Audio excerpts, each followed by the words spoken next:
Gigi Gorgeous, welcome to Live from Bed. Thanks for having me in bed. We're comfy as shit. Yeah. We have Taco here Yes. who's really loving Gigi. For those of you who can't see, he's obsessed with her. Oh, I'm loving him. He's so sweet. He's my lucky number 9 years old. Yes. He's a nice boy. I know, he's an old king. He's like the love and light of my life. Oh, I love him so much. He's so sweet. So I have a question for you. I've actually many questions for you. That's why you're here. But I have one question for you that I've been thinking about lately. How many times a week would you say you humiliate yourself?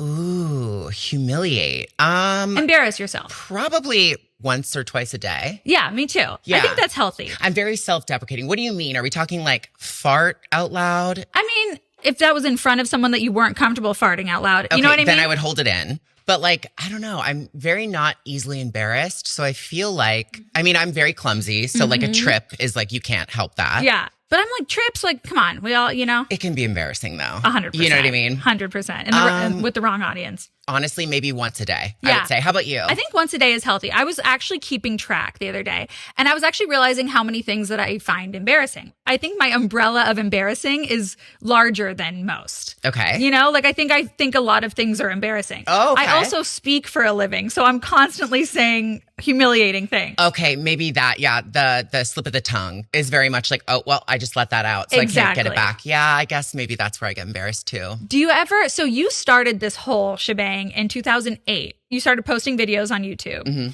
Do those videos still exist? A lot of them do, yeah. I was just having fun when I started YouTube. You know, I was in high school. I was doing it with my one best friend. And then I asked a bunch of people in my high school class, like, oh, would you like to be on my YouTube channel? And they were like, what is this? Like, what are we talking about? And So you were like one of the first. I was definitely the first in my town. Yeah. Yeah. And the platform was pretty new for like influencers, creators. Yeah. So it was very, very new. But I grew up in Toronto and I Okay. was in a Catholic school wearing full uniform every single day. Which school did you go to in Toronto? It was in a city called Mississauga. Okay. Shout out Mississauga. Dolphins. I think that was our mascot, at least a dolphin. That's a great mascot. I think it was a dolphin. For nowhere near an ocean, right? It's like nowhere near an ocean. Yeah, I love that. A lake or Okay. two. Yeah, the 5 lakes. It was just very much like new and people really didn't know what I was doing, but it was really fun. I mean, when you're young and creative and stuff, you want to be in front of a camera, even if you're like this straight football jock. And, you know, I asked a couple of those to come on my YouTube channel and like act a certain role and they had fun with it. If you're secure within yourself, you can ditch the ego at the door and Right. have fun with it. And you were able to do that. Were you performing skits? Were you doing makeup at that time? Like, what were you doing? I was doing everything. Okay. Yeah. It No, was when I just your started, life. it was giving like YouTube video after YouTube video, monthly favorites, makeup tutorials, music videos. I did the little reality show, like just silly young girl stuff. Right. But like all of it is out there. So That is so crazy. yeah, it was like kind of my diary. I was never really into writing when I was younger, but I was really into filming everything. Wow. Yeah. So were people hating on you for that? Or were people thinking that was weird? Or did you just not care? I think people definitely thought I was weird. Yeah. Yeah. You're like laughing straight to the bank. I wasn't making money at the time, so I wasn't. Right. But, you know, it was very much just like, I don't know. I do this when I go home from school, and what do you do? Right. Exactly. You know, like I maybe think you're weird too. So you hadn't transitioned yet when you first started. No, not for many years. Wow. So you started in 2008 and you announced your transition in 2013, right? Was that when it was? I was 19. I'm like, that's what your Wikipedia says. But I don't Oh, okay. know. So maybe that's right. Yeah. I'm so bad with years and stuff, but I know I was 19 years Okay. old. Yeah. And how old were you when you started YouTube? I think I was like 15. Okay. I want to say. Okay. Yeah. So when was the first time that you remember feeling out of place in your own body, or the gender that you were wasn't the gender that you felt inside? So I always felt that way, Yeah. honestly. I think my earliest memory is, you know, me just befriending girls and playing jump rope in high school and not feeling like myself. My mom used to tell this story, which is so cute and so surreal, that I used to put this washcloth from the kitchen on my head with a rubber elastic band. Like I literally looked like Aladdin, you know, but I thought it was hair and I was Right. like flipping it, but it was like a washcloth. Right. Or like a towel, I don't know. But I was picturing myself as the Little Mermaid. Like I had long Aw, hair. yeah. And I just loved it. And like I would always go in her room and put on her lip gloss and her nail polish and all of the things. And I think kids are the most themselves when they're young. Totally. They're vulnerable. They're not impressioned. Society hasn't gotten to them yet. So they're just Completely. very free. And I was very much like that. And then when society got to me, I was being called names in school and the world just got to me and I just was like, oh, okay, let me suppress this. Right. So I did for so many years. Right. And at that time, like I grew up around the same time, we didn't have role models and anything like that. When you thought of your adulthood, did you see yourself as a woman? Okay, so I think I have severe ADHD, Me too, in a babe. way. Me too. I don't, or like OCD. I don't know. Yeah. I'm not diagnosed, but I honestly feel like I do. Yeah. And I can't really think that far in the future. Now I do as I've gotten older and more mature. But back then I never saw myself like growing older. Interesting. Yeah, ever. So I was just like, this is the now, this is here. When you're young, you're living fast. I started making YouTube videos, getting flown out everywhere and meeting so many different creative people and being like, the world is so much bigger than my small town. Right. Like, this is crazy. Right. So I, then started thinking about the future. Okay. And then started thinking about how do I want to grow older? Like all of these people that I'm meeting. Yeah. This is important to me that I like actually cement my legacy and my life where I want the trajectory of it to go. Whereas before it was like every day was like a battle. Like it was just like fun, like work for the now. So was it like a one night decision that you were like, I'm going to transition, or was it over time? And how did you grapple with what you would share online? So the night that I decided to transition was the first night that I ever met a trans girl in real life. No way. Yes. So I was like, oh my God, they exist. This is so cool. Like never really knew. Yeah. Right. So I was like, looking at her, like I'm looking at you, and I was like, you were born the wrong gender and you switched it to be what you wanted to be. Like, this is crazy. Like, I didn't know that that was possible. So when I was looking at her with my two eyes, 1 foot in front of me, I was like, this is me. Like, I got to do this for myself. So it was a flip switch decision. But for a lot of girls and people and guys, it's not. But for me, that's usually how I operate. It really was like one moment. It was one moment. Yeah, it was literally one night. We were at dinner. Well, we went out, we went to dinner, and then I was like, oh, this is me. And then from that moment on, I was like, I am like just going to do this. Yeah. And I think that whether it's like a job or like you're frustrated in a relationship or your gender or your sexuality or your religion, whatever it is, you have like a fuck it moment. Totally. And that was so mine. Completely. And I will never, ever forget it. It was one of those light switch moments. And I couldn't wait to tell everyone. I was very nervous, obviously, to tell my family. Right. But I could not wait to tell my best friends. Of I was like, course. I figured this out. This is what we're doing. Like, this is so exciting. Get on board. And, there were some bumps along the road, but for the most part, people were really excited. Yeah. Like, did most people, I mean, who cares what they thought, but were you called gay before? Like, is that what you thought you were? And like, did that just not resonate with you really? Yeah. So when I was in elementary school, I remember, like I said before, I only had girlfriends because none of the guys wanted to fuck with me because they just were intimidated and secure within their own selves. But I would just hang around the girls because they were more fun. And when I would go play jump rope, it would be like, oh, gay, faggot, or whatever. Right. And I didn't really even know what that was back then. Totally. So I was just like, well, it seems really bad. Yeah.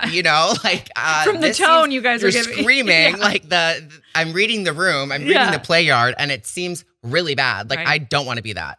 So I would be like, no, whatever. And then it got really hard because all of my friends were girls. And I remember the first time that I was denied going over to a sleepover with all of my girlfriends because it was one of my girlfriend's birthday. And I think it was like 5th or 6th grade. Just silly, right? Yeah. But that's your world at the time. Totally. Are you kidding? That's traumatizing. Yeah. So I was told I couldn't go and I didn't understand why. Oh. And that was one of the first times where I really saw gender is, you are separated. Right. Especially young. I'm like, what am I going to do? Right. Like, I'm going to be doing their makeup. Right. Like, it would be more fun with me there. 150%. So, trust me. Can I talk to the mom? Yeah. Like, give me the phone. Well, that actually, it's so funny because like sometimes what happens in our childhoods is like mirrored in what happens like when we're adults. And it makes me think of the Dubai story. Oh, yeah. Like, so you went to Dubai. What happened? Like, Oh God, that was wild. Oh, look at Taco. I know. He just He knows. He's literally like- came up to me. Oh, I know this is hard for you, Yeah, Taco. it is hard for him. Dubai was wild. So my husband, not my husband yet, flew me out. He was there with his family. I was flying solo. Yeah. And I was meeting him out there. And it was a long trip, obviously. It was from Toronto. And it was crazy when I landed because I felt like it was like this glamorous airport. I was Totally. like, this is amazing. I'm in Dubai for the first time. I flew so nice. Like I got my sleep in. I washed my face on the plane. It's I was my dream ready. to go on one of those planes. Well, my it dream. wasn't like Sex and the City vibes. Okay. But it was like kind of there. Yeah. Like almost. Okay. Yeah. But not Sex and the City, like Arabian Pringles. Right, like right, not yet. right, okay. But yeah, so I landed, I had a greeter, thank God. And then we went to security.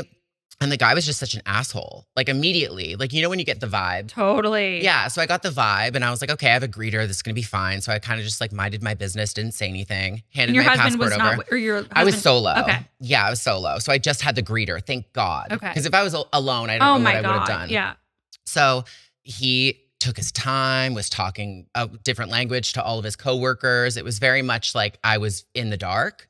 So it turns out he was like, oh, she needs to go to secondary questioning. And the greeter was talking to him in, Right. not English. So Right. I had no idea what was going on. Yeah. You could just sense a tone. Yeah. Well, immediately when I saw his Mhm. eyes, I was like, oh, this guy's going to be a problem. Like, he's just an asshole. I didn't Right. think it would be taken to this level. Yeah. So, yeah, we get in a golf cart, like down the alleyways and halls of the airport. And we go to this like room and they take my passport.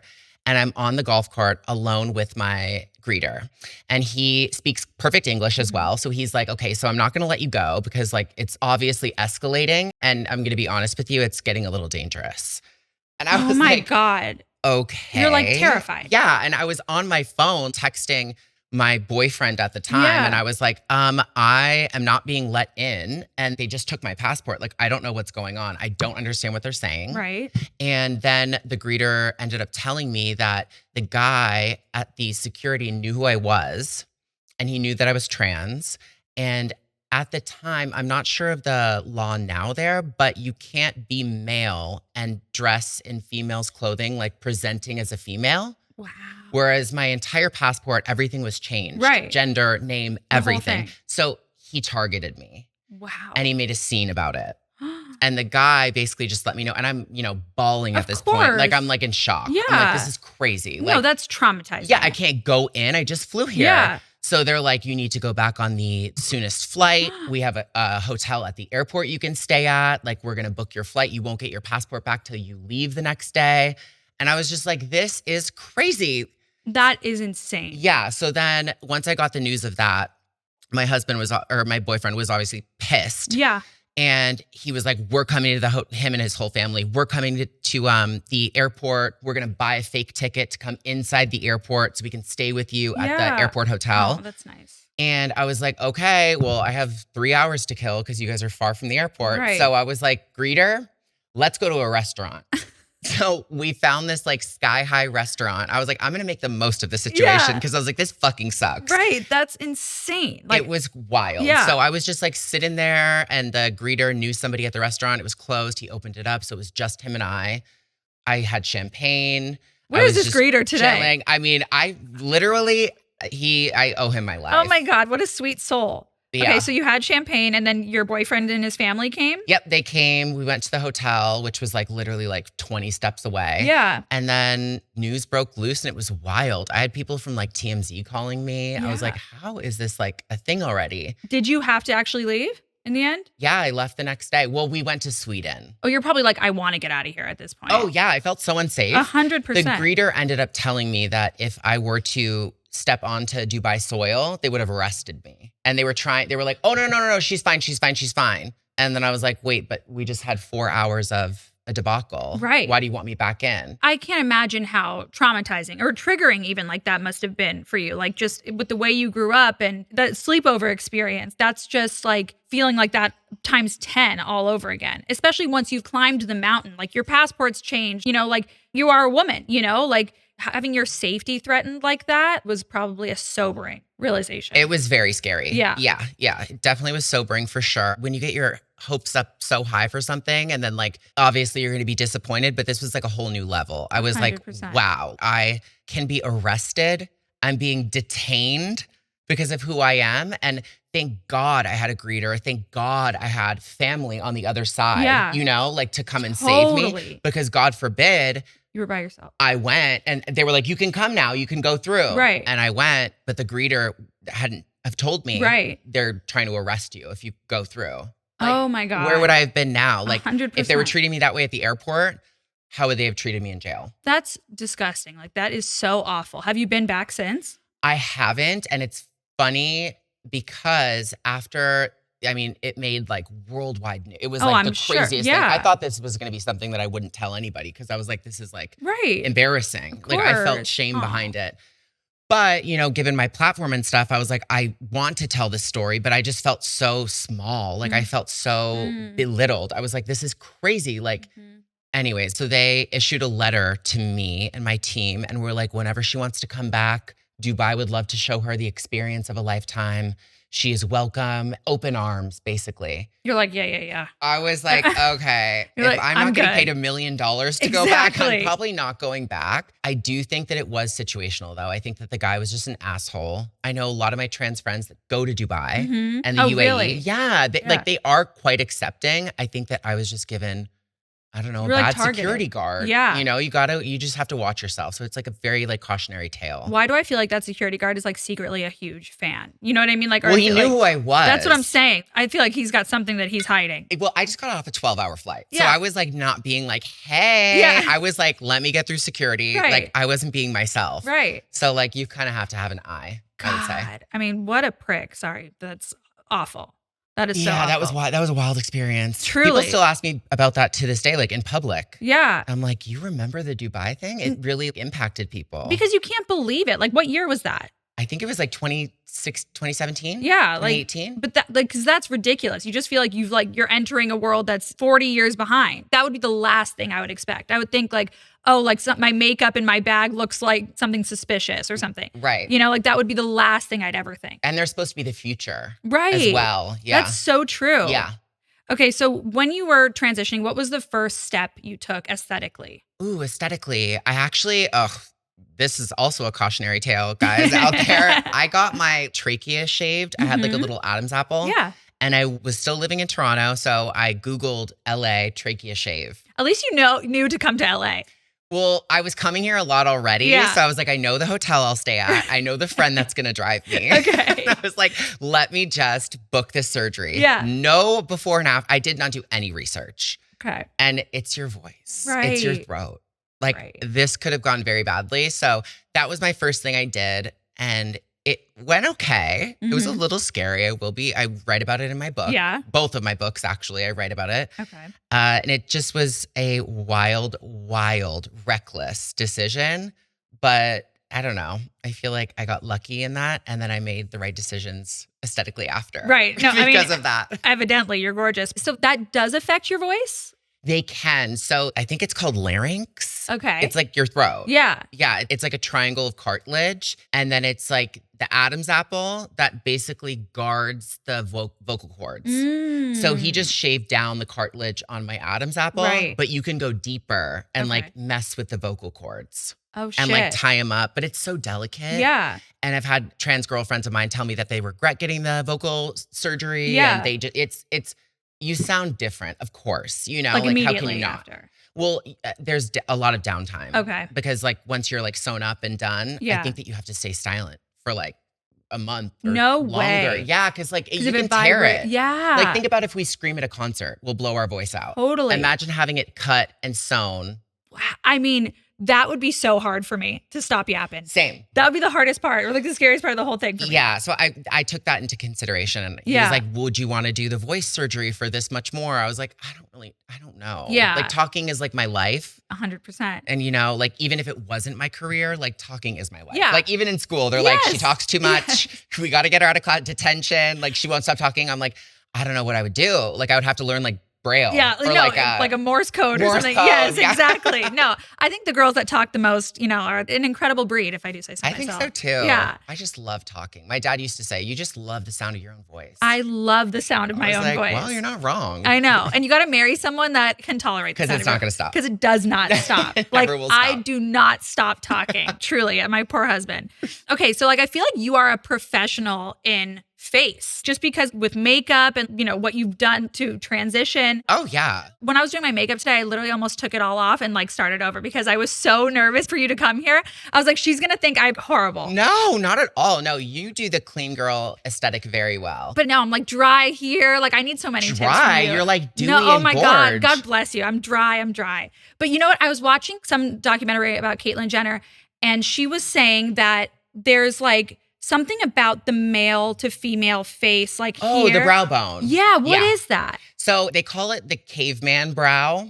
And that's something that I learned. So yeah, being trans, female to male or male to female or non-binary, whatever you are, you kind of do get into like the anatomy a little bit more of the face, proportion, symmetry, all that stuff. And I don't think that perfect is attainable, but it is kind of fun to know. Totally. Like, I find it very, very stimulating. Yeah. Like I like knowing like, oh, you got this done. Why? 100%. And like, can I see before and after? So yeah, there's basically, if you look at Neanderthal, cavemen, I don't know, like look at the football player Gronk. Like I'm just thinking of like the biggest, manliest guy. He has like an overhang over his eyes. Totally. And if you were to put a spotlight above them, they would have all shade under their eyes. So to take that away and knock that back is very like feminine. Interesting. Like you have none. Oh, really? Yours is so flat. Like, do you see like from my nose to my forehead, it's like flat? Yours is flat. Yeah. So I got that like taken out and it just like opens the eyes. It just makes you like instantly more feminine. And if you see before and afters of like trans girls that have gotten that, it's like, wow, it's like life changing. No, like I've heard that that's one of the most important surgeries. It really makes such a difference. Yeah. But I would never know that. Me neither. So when I was told that, then it's kind of all you think about when you meet strangers and meet people. You're like, 100%. how big is their brow bone? Right. And you meet cis girls who aren't obviously trans. Yeah. And they have a brow bone, but things on their face make them still feminine presenting. Because they say that the human brain sizes somebody's gender up within a second of meeting them. No way. Yeah, which is why like in line when you are at the airport, let's say, like the Dubai, going back to Dubai, it's like, oh, next ma'am, next sir. It's like they only see you for a second. Totally. Right? So that makes sense to me. So when that was broken down to me, I was like, oh, maybe I should do that because I clearly have a brow bone. That's so fascinating. So when was that? When did you do that surgery? I did that when I was 19. So do you find people can be so clumsy with their words when they're trying to say one thing and they mess up? Do you find yourself getting frustrated by that? Or do you feel like, like you can tell when someone's really trying versus when someone's just being a dick? Yes. I think being trans or being in the LGBTQIA plus community, you kind of develop a spidey sense for that. You know when someone's being intentionally rude or when someone's trying and they mess up. Right. But that takes time to develop. And also, if somebody genuinely does mess up, it could still hurt your feelings. Of course. So, which is why me and my best friend got Mick, Cade, who's a trans man, and also drag performer. So that's also something that people have a hard time wrapping their head around. Totally. We talk about having allies, and they are so important because when people do mess up around you, you can read the room and sense the vibe and just, correct them politely because it's a lot less scary for the person that has messed up for it to come from an ally, somebody maybe they can relate with a little bit more, somebody that's not trans, not within the community. And it's like, okay, like if somebody messed up my pronouns, you would be able to be like, oh, no, that's actually my girlfriend. 100%. Like she, her. Right. Let's keep it moving. 100%. Whereas me, I could be uncomfortable, confronting that person in a social setting, maybe you don't know them. So that's always really important. But I think that it's just all about the vibe. You can let it go. It's fine. I mean, I've been trans now for over 10 years and I have gotten misgendered this year. What? Yeah, like just like on the phone or literally randomly. That's crazy. I tell this, well, Thank you. Yeah, like, that sounds crazy. Thank you, girl. I actually went to go get a facial procedure and the doctor was like, oh, move his legs up. And I was so taken aback. I was like, huh? I'd be like, who are you talking to? Well, he was like an older man. I don't know what I was giving that day to give heat, but I wasn't giving heat. Like I could tell you I wasn't. I don't think you're ever giving heat. I don't think I was, but to him, obviously I was. Right. So I got upset.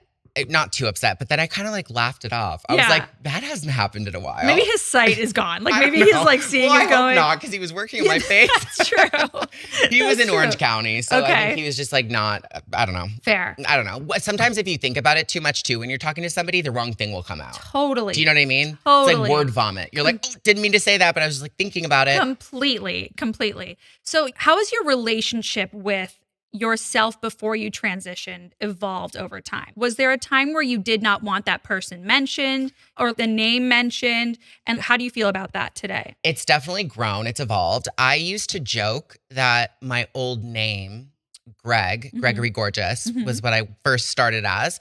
I used to joke that my brother was named Greg and he died. Oh my God. To everyone. Okay. It was a joke. Yeah. But there's something deeper there. 100%. I wanted that persona to be gone. Right. I wanted it to be over. And I switched all of my social media. At the time, actually, you weren't allowed to change your URL on YouTube. So we had to go to the CEO and it was a whole to-do to give me like a favor. Okay. Because of whatever. But they did it. And I was like, okay, well, he doesn't exist anymore. Right. So that's good. And it was probably a few years before I was like, wait, like he was kind of awesome. Yeah. And like the way I explained transitioning to my dad, which is a lot of the time the advice that I give to young people who come to me with their parents is you're not changing your like soul. You're not changing your identity. You're changing your gender to something that's going to make you happier. Right. And a lot of the time they see it as a death. Totally. Which is what I was projecting. Right. I was like, he is gone. He is dead. He is whatever. Like that's my dead brother. That only hurt the situation. So you have to act as if it's an evolution because that will help other people be like, oh, it's still our old friend. It's just she's now her and we call her by a different name and she's happier. Right. 100%. Like when I was watching the Will and Harper documentary. Okay, haven't seen it yet. Have you not? No, I haven't. Oh my God. It was really great. Yeah. It was really, really good. I heard. But I think there is a lot, like you mentioned, confusion about, is that person dead? Is that person alive? Is it a soul evolution? Is it wrong to think that they're the same person? Right. I think that's a really important distinction that you made, because do you think anyone in your life went through a grieving process? I think a few of my close family members did. I don't know if any of my close best friends did. Yeah. They never shared that with me. Right. I would think no, but I don't know. Okay, back in the day, a lot of girls had crushes on me. I mean, hello. Okay? Yeah. Before I transitioned. So I think a lot of them maybe mourned and were like, damn. I would be bummed We'll too. never get to. Yeah. I had one girl tell me that and I was like, you are so weird. I love that for her. Oh my God, thank you so much. But like, you're bizarre. Goodbye. Yeah, like I'm glad that's off your chest. Talk to you never. Let's move on. That's crazy. Let's change the blush. That's really funny. Yeah, that was very funny. But I think my dad definitely did. It's just confusion. You just don't know. You know, you think that, oh my God, this person's changing who they are. I mean, it's very, very rare in my experience that I have somebody that is football track star and then I want to transition to be a beauty queen. Right. Like there's always little signs. Like if you are intuitive, there's always like little signs and it's not that big of a change. It's just like, I'm going to take the leap and do it. 100%. And I think that should just be applauded. And if you're not there for that person, if you're not ready to be there for that person, then step away. Yeah. You're not helping. Yeah. Do some introspective work. But what I love about you so much is, and I think people that are trans and not can really relate to this, is I feel like you are such a beacon of light for continuous reinvention. Aside from even transitioning your sexuality, but even like what you've done with your career, I find myself always wanting to land, right? I always want to be like, okay, now I know exactly who I am and it's never going to change, right? And I think even just in the public eye, people want to label you as one thing. And I feel like you are just constantly being like, you can't. And I think that's so important. And I really appreciate that about you. Okay, thank you, first of all. But I will say I'm a lander too. Yeah. Like I think we're both millennial, right? Yes. Yeah. So I think Gen Z is very much like there's no labels. Yeah. You know, we're all like fluid beings, Totally. whatever. And whatever the term, I don't even know if there is a term.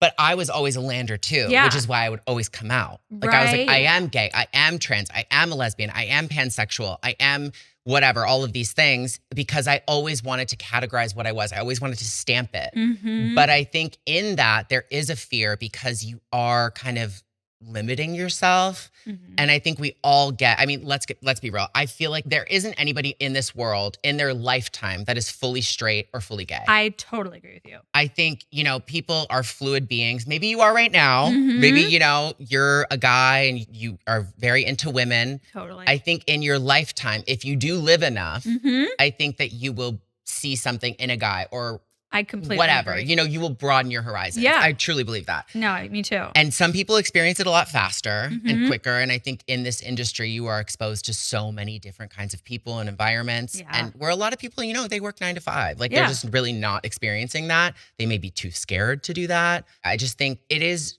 to the person what it is. Like Right. if you want to be like, I am gay, it's like, okay, Mhm. amazing. Tell me what Totally. you are. Yeah. You know, like I will forever be a transgender woman. Right. That is my label. Right. Sexuality to me has grown over the years. The Totally. gay, the lesbian, the pansexual, all of that, it's kind of just like in the past. I truly do feel pansexual. Uh-huh. And I think that that has just been like years worth of growth and experience. Yeah. I think if people were really honest with themselves, like you said, they would realize it's way more of a spectrum and it is constantly changing. Yes, throughout exactly. their lifetime. Okay. So you married Nat Getty in 2019. Yes. What have you learned from him about identity and maybe even labeling? Ooh, so much. So much. So when we got together, he was a lesbian. Mhm. And I never really had many lesbian friends. So that was kind of like my gateway into like their community Right. because we never crossed. Yeah. And you know, there is a little something between trans girls, lesbians, the gay males, Totally. and like it's just a little thing. I think that there can be some judgment there, Yeah. but luckily, you know, there was no judgment. He was very, very authentic and in the way that he like moved throughout life and experienced his emotions and expressed himself visually and all of that. And I just thought, this is a really cool person. Like this is new for me. And it was fast. Mhm. It was fast and hard. Yeah. And a lot of my friends also were like, oh my God, he's so cool. And we would always like where I go, my friends go, where my friends go, I Right, go. right. So like we would all be spending a lot of time together. Yeah. And they were like, oh my God, I think he like likes you. And I was like, really? And it Oh was my like, God. it's shocking to me because I was like, oh, he's like cool. He's my best friend's brother. Oh, okay. I was just like, oh my God, this is like crazy. So yeah, it was just a very eye-opening moment. But How quickly from when you guys like met to getting married? How quick was that? it was 2 years. Okay, not too quick. Was it 2 years? 3 years maybe? 2 years. 2 Okay, years. yeah. It was quick though. So when you were in wedding planning, were you a bridezilla at all? No. No. No, I couldn't care. Okay. Did you have any freak out? I think the only freak out I had about the wedding was maybe the wedding day when the AC wasn't as low as I wanted it to be. Okay. Like that's how low maintenance I am. Totally. I have my hair, my makeup, my dress, my bridesmaids. No, AC would fuck with me too. Yeah. I was like, I can't be hot. I'm like, okay, it's fine. I think that he was more of the groomzilla. Okay. Yeah. What did he really care about? Like Oh God, the flowers, the seating. the seating almost killed me. The Oh. seating truly. Oh my like God. planning people where to sit down. Yes. Yeah, same. But I'm also like, just like put, Right. like go. And they'll figure it out. Yeah, because people will, it's a party at the end of the day. People Totally. will switch. Yeah. Like true. it's not like you're being held at gunpoint to stay in your Right. chair. But people are so weird about it. Like people are like, if I'm at table 10, that's less important than table 1. Like, Yeah. so then I just named my tables after streets I lived on because I was like, I can't get into the politics. How many streets have you A lived lot on? of streets. Oh, God. Well, my husband too. So like we just did our combined like childhood and adulthood streets. That's kind of cute. yeah, because I was like, these 60-year-olds really give a shit about what table they're at. That's the thing. I think I've always said it and I never experienced it till my own wedding, but the freaks come out when you get get married. For sure. Like even the save the date goes out and everyone has an opinion. Like me and Nats's had us making out on it. Yeah. Like it was like an invite. It was like a fold out, or I think it was like a pull out. But we were like full tongue kissing, making out on it. And the texts I got. Like what? This is inappropriate. Why would you send this out? I'd be like, you're no longer invited. Thank you very much. Oh my God. Is it your wedding? Yeah. Sorry, just had to check. Like 100%. Like people are crazy. Like the opinions people like chuck at you are wild. Okay, having that opinion is bad enough. Saying it to you is another level of unhinged. It's just like leaving a bad comment. Like DM your friend and talk shit behind closed doors. Totally. Like we're have inviting you ever left a bad comment? Probably like shadily to a friend, Yeah. but not like a straight. I never want to like hurt people's feelings. Right. I just don't know what goes on. Like what's different about our brains and like how do you decide to do that? And like what do you do after? Like are you like do you feel good? I know. Yeah, like I think it's ultimately about attention though, because whenever everyone says this, but it's so true. If you leave a bad comment and you respond to the person that leaves a bad comment, they will respond like, "Oh my God, I'm so sorry. I didn't mean," like they just want like they want to be seen. They want to say something so off the cuff that they get your attention. 100%. 99.9% of the time. Sometimes I will fire back and I'll be like, "Shut up, bitch." Or not say that, but like kind of give like a one-off. Like we're not talking after this, but I want you to see I saw it and 100%. like I don't like you. Because sometimes it's so easy to tear them down. You know what I mean? Sometimes it's just too enticing. Like you just are like, I'm just gonna fucking murder you right now. With I'm my back words. on my block train too. I will say. I love blocking. I love a block. There was a moment where I was like really blocking heavy. Yeah. Like one time someone DM'd me that my eyeshadow wasn't blended correctly and I blocked them. I was like, you know what? I don't need this energy. You were feeling in my it that day. Yeah, sometimes it'll cut you deep where other days you're like, LOL. Yeah. No, 150%. Yeah. Okay. So I know that you and Nats are you guys still on the IVF train? We did 2 rounds of IVF. Okay. Yes. So I don't know. The numbers are so like skewed. Like everyone's like, oh, we got 20 embryos this round. We got 10 embryos this round. We weren't the best because I had been on hormones for so long. He had never been on hormones, but I was on testosterone blocker and estrogen for like 10 years. Right. Then stopped and, got my levels back up and I was finally able to like produce like viable specimens. Right. And he was always kind of fine. Yeah. He's young enough. Like it's like not a problem. I'm sure if he was on like estrogen blocker and testosterone, I don't know if that would have been the case, but thank God, right? Yeah. So yeah, we have 6 embryos right now over 2 rounds. We might do another one, but right now, I'm like extremely happy with where we're at. Okay. I feel like it does turn into like a competitive sport at one point with like how many embryos did you get? How many are viable? Yeah. I feel like people like compare themselves to each other like a lot in that way. They do. And it's all like, I know, this girl, she's on Housewives. Oh my God, I definitely know then. Ugh, she just did IVF and she's like a little bit on the older. She always talks about her age. She's older and she just got like a shit ton of eggs pulled from her. Really? Yeah.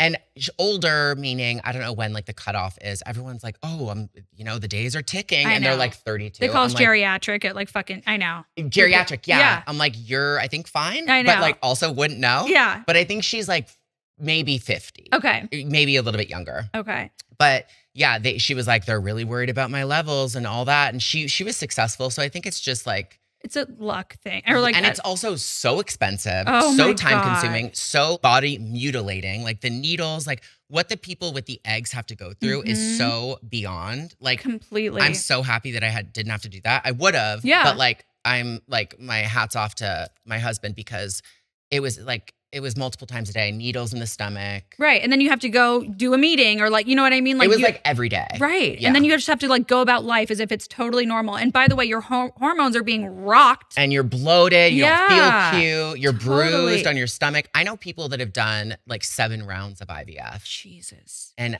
we did 2. And I'm like, it just looked like we were druggies. In the fridge, right. there was needles, like vials of 100%. stuff. And you have to make sure you do the correct measurements. Now I'm like a pro at injecting things into people. I mean, that could take you far. You know? You never know. You never know. With Ozempic and stuff, people might need right. your assistance. But so I know you talked about having to go on testosterone, which you were on testosterone blockers before. Yeah. And then they want you to take testosterone to up your sperm count or something? Or Yeah. So they were trying to basically it was I think it was called Pro Fertile. Okay. Or Pro something. Okay. And it was like a capsule, Mhm. like one of those like I don't know, plastic. I don't know. Like if you were to open it, you could like pour out the powder Okay, yeah. of it. And I think I took it like 1 or 2 times. I totally forgot, it was so long ago, but I never ended up taking it again because I was just like, this is like going to make me like not feel my best. Totally. And I was like, okay, let me just like put this in my purse, zip it away, Yeah. and then never take it. That must have been a mind fuck for you. It was going off hormones was. And then I remember it was like probably like 6 months to a year after. My sister asked me, she was like, you talked about in a YouTube video that you've been off hormones for so many months. Like, how do you feel?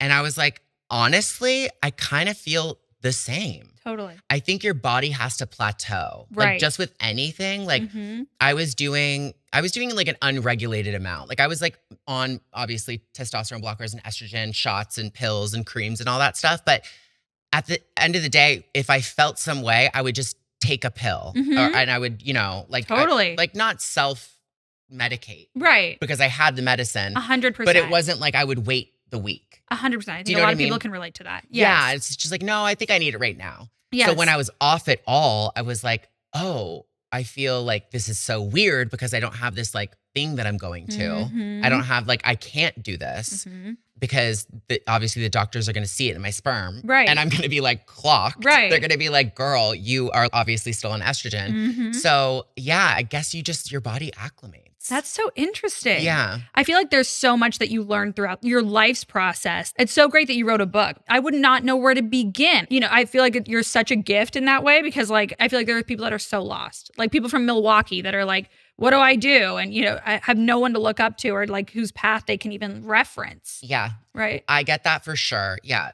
Well, thank you, first of all, for saying that. That's so sweet. That's why we wrote the book. I mean, you can go on YouTube now or TikTok, whatever, Instagram. Like there's so many people sharing their stories. But like if you want to know where my best friend got Mick and my story started, where it's going, what we've been through, all of our connections and our stories, lessons, mistakes, all of that stuff, then that's why we wrote the book. Right. If you idolize or look up to somebody else or you see yourself in somebody else, then there's plenty of people out there. And I think that's the beauty of like the growth of social media. Totally. It's like one of the best things that's come from it. I totally agree. But that's why we wrote down all of our stuff. Yeah. Because I always get asked, oh my God, where did you get this done? Who did you go for this? What if I need a letter for this? Right. And all that stuff. And like, I have all those connects. Wow. And so does he, like on the other spectrum of it. Because obviously I haven't transitioned the other way. Right. So we were like, let's just write all of our stuff down and like people can go there and have it just all in like a little text book. A little Bible. Yeah, a little Bible. That's amazing.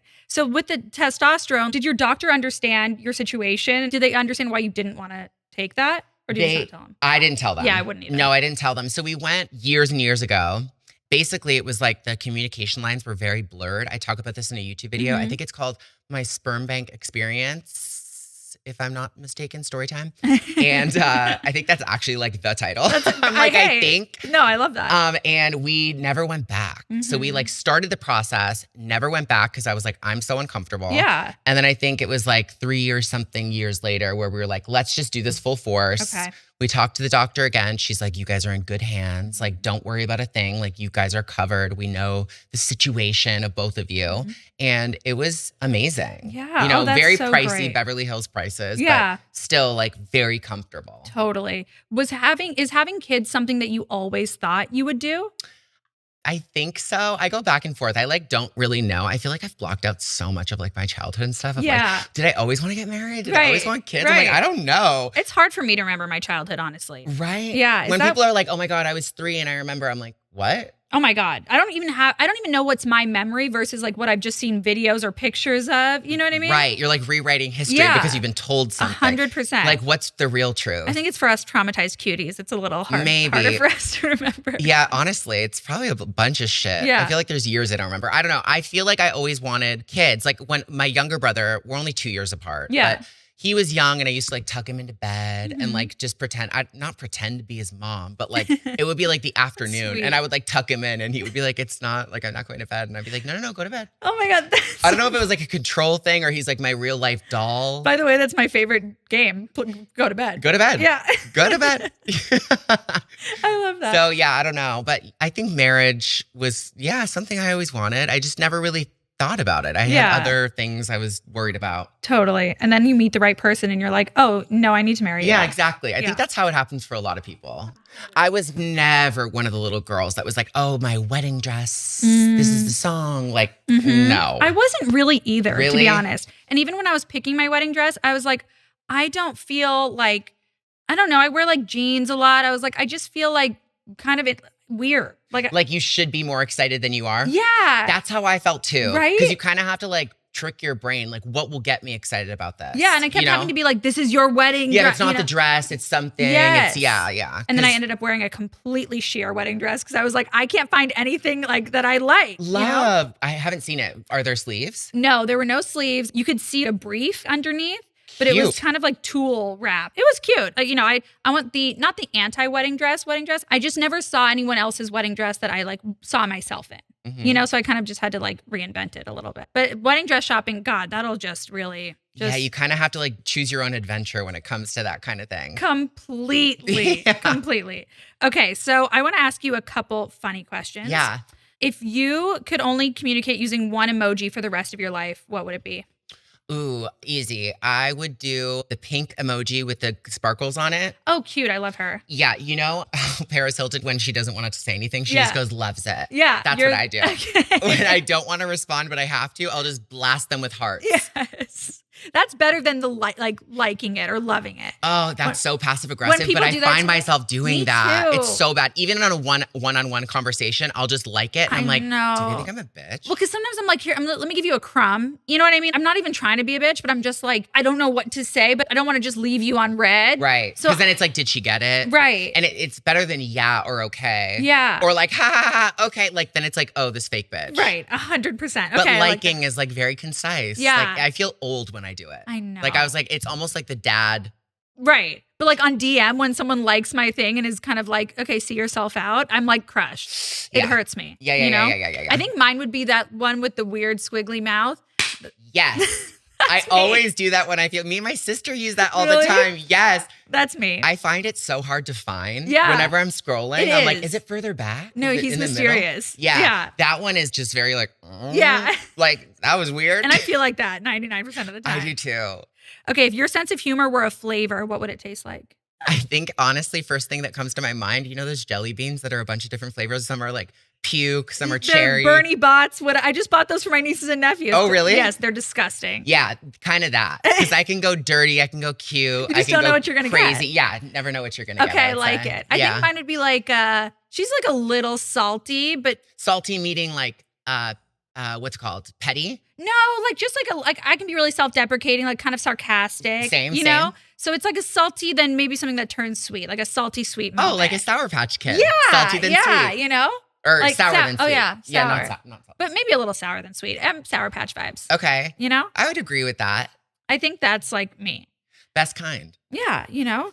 Okay, what is your biggest I can't believe I did that moment? Transition? Yeah. I'm just kidding. That's a good answer. I don't know. I think I have so many, to be Mhm. honest. Oh, well, this is not my biggest for sure, but I got really big boobs at one point. Yeah.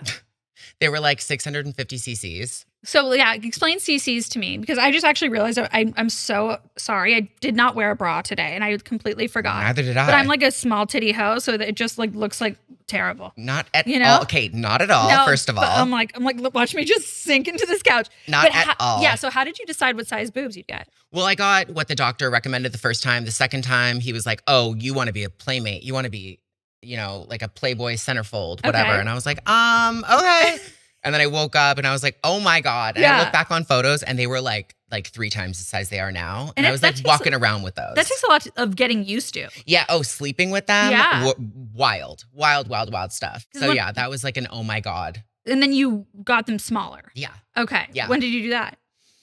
I don't remember. Yeah. Like what 3 year? years ago. What yeah, was you in your life? What month? What Taco? year? What month? Sometimes when I'm PMSing, like my boobs get bigger. Yeah. And I'll go down the stairs and I'm like, ouch, that hurts. And I'm like, this is what big titty boobs feel Imagine. like. I can't, like when I see girls in yoga or sports bras, like running Yeah. that have big boobs, I'm like, I can only imagine. No, that fucking kills. Because fake boobs are one thing. Real boobs are floppier and hurt. Yes. Like silicone boobs, like they kind of stay up. Yeah. For the most part. Yeah. So did you have a pair of boobs that you brought in, like that you were like, or like someone's boobs that you liked? There's like pictures and Yeah. stuff. Like you can go in being like, oh, I want Megan Fox's nose. But it's Okay. like, you're kind of going to get your version of her nose. Totally. You know what I mean? Totally. Yeah. Okay, this was so fun. Thank you so much for doing this Thank with you. me. Thanks for coming in bed. Not so bad. Next time, bed. Next time, bed for sure. As long as Taco is here. I mean, come on. He can't get enough of you. I'm like, he's the this guy. perfect buffer. You're the best. Thank you. Yeah, thank Bye, you. guys.